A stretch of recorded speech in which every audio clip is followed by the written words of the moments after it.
Halo penonton Cokro TV, jumpa lagi dengan saya Karen Poru di Suara Karen. Mungkin konten saya kali ini akan banyak pro dan kontra, tetapi saya rasa saya harus menyuarakan persoalan ini.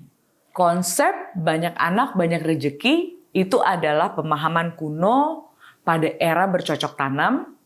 Anak dipandang sebagai buruh yang mengurus sawah dan ladang milik keluarga besar. Pada masa itu ya ini relevan, tapi tidak untuk di era sekarang. Saya mau mengajak penonton untuk lebih berpikir secara logis dan rasional tentang konsep ini. Banyak anak, tuntutan beban ekonomi tinggi. Perhatian nurturing menjadi rendah. Anak menjadi semakin rentan. Angka kelahiran per perempuan di Indonesia adalah 2-3 anak setiap satu perempuan. Artinya sebagian besar perempuan Indonesia memiliki 2 atau 3 anak. Bahkan kalau di daerah-daerah bisa sampai 4-5. Ironisnya, justru yang banyak anak ini umumnya adalah mereka yang tergolong sosial ekonominya menengah ke bawah dan di bawah. Kerentanan menjadi semakin tinggi pada anak-anak tersebut. Memiliki anak adalah tanggung jawab yang besar. Sebagai orang tua yang baik, kita harus mendahulukan kepentingan anak. Dari mulai gizi, tumbuh kembangnya, pendidikannya, dan banyak hal lainnya. Fenomena yang terjadi adalah, bila tingkat ekonomi kita di bawah standar, bagaimana kita bisa memberikan yang terbaik bagi anak-anak kita? Apalagi kalau sampai mempunyai banyak anak. Banyak orang yang untuk makan aja sehari-hari sulit. Harus bekerja sangat keras, tetapi berani mengambil resiko dengan mempunyai banyak anak. Ini gawat. Pada akhirnya banyak anak yang putus sekolah. Masa depan anak hancur, banyak anak perempuan yang menikah di usia dini supaya tidak menjadi beban lagi untuk keluarga. Fenomena anak yang menikah dini di bawah umur ini banyak terjadi di Jawa Barat dan banyak juga di daerah lainnya. Lulus SD atau SMP sudah cukup, lalu menikah. Dan mengulangi roda yang sama lagi. Mempunyai anak lagi, dan ini seperti lingkaran yang terus berputar. Akhirnya banyak anak-anak yang tidak terurus. Bahkan banyak anak yang mengalami malnutrisi karena orang tuanya tidak mampu untuk mengurus banyak anak.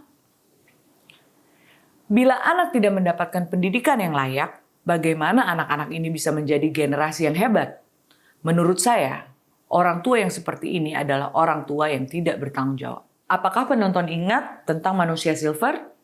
Di mana sang ibu menyewakan bayinya untuk dieksploitasi menjadi manusia silver untuk mengemis di jalan. Anak-anak yang mengamen di jalanan, mengemis, itu adalah produk dari orang tua yang tidak bertanggung jawab. Hancur mental anak-anak ini. Dari kecil udah diajarkan untuk mengemis. Bayi-bayi diberi obat tidur supaya tidak rewel. Jahat sekali, orang tua yang sangat biadab. Saya kasihan kepada pemerintah sebetulnya, yang selalu disalahkan. Ujung-ujungnya para orang tua yang hanya bisa bikin anak dan gak bisa bertanggung jawab kepada anak akan berteriak-teriak kalau pemerintah tidak memberikan perhatian kepada mereka. Dinas sosial tidak menolong mereka. Mengasihani diri, mengeluh. Mari kita berpikir lebih rasional. Salah siapa? Kenapa punya anak tapi nggak bisa diurus? Kenapa udah susah punya anak banyak? Mikir nggak gimana masa depan mereka? Ada program pemerintah yang namanya keluarga berencana. Banyak juga puskesmas yang memberikan layanan keluarga berencana ini atau KB gratis. Supaya orang-orang yang belum siap mempunyai anak jangan punya anak. Benahi dulu diri kalian untuk siap menjadi orang tua yang baik. Dan bisa bertanggung jawab penuh terhadap anak. Fenomena ini harus menjadi perhatian kita bersama. Masyarakat, para aktivis, relawan, konselor, siapapun yang peduli bisa turun memberikan penyuluhan terhadap masyarakat rentan ini. Mari kita jaga bersama anak-anak Indonesia, generasi penerus bangsa. Bagi kalian yang belum menikah, rencanakan kehidupan kalian menjadi mapan, supaya kelak bila Tuhan memberikan anugerah seorang anak, kamu bisa memberikan semua yang terbaik bagi anak. Di KSPPA, memang pekerjaan kami adalah mendampingi korban kekerasan dan korban kekerasan seksual. 80% diantaranya adalah anak-anak. Ini kenyataan pahit yang sangat memilukan hati siapapun. Dan kebanyakan hal ini terjadi di masyarakat rentan yang tinggal di daerah padat penduduk, di mana kami melihat banyak sekali anak-anak di sekitarnya. Mereka bebas bermain dengan siapapun dan tidak terkontrol oleh orang tuanya. Sehingga banyak anak yang menjadi korban pelecehan seksual. Anak adalah suci.